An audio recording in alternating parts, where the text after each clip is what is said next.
Some of the earlier characters that that had been played around with, some of them again just didn't feel right for the time period. Some of them either felt overdressed or felt too fantasy. A lot of the concepts too got very detailed. There were lots of flowing things, and there was lots of hair, and there was lots of things that if we had to just model it, it probably would have been a little bit tougher to pull it off. There was one character I remember when I first saw it that had kind of almost kind of a tribal feel to it, a very kind of African feel to it, which I thought was pretty cool. Didn't say Greek, but at the same time when I looked at that, I thought, you know, that would be a pretty cool character to work with. We went through images of the lone wolf kind of characters where you might have a hero with a little baby or a dog on his back. So just to kind of give something different, you know, about the character and something that you can kind of relate to.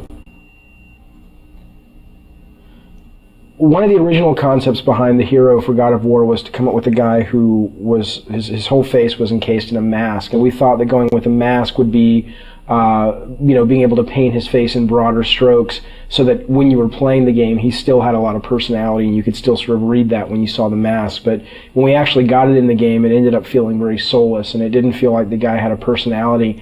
That was always one of the big elements that we were dealing with, you know, and it was difficult because, you know, we would often hear, "It's not Greek enough," and we're like, "What does that mean?" I'm using a actual, you know, sometimes because we'd take it right from a Greek, some Greek sources, you know, and it's very Greek.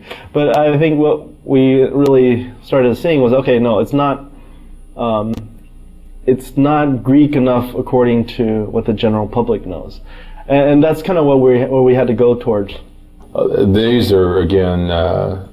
Very traditional. Some of these were very traditional kind of Greek images, and again, the more traditional it got, the more armor we put on him, the more he lost his individualism. Every time we put something on, you know, Dave felt like, oh, he doesn't look brutal anymore, and we started realizing brutal also kind of related to the primal part of him, you know, and so we did spend a lot of time going through that, but.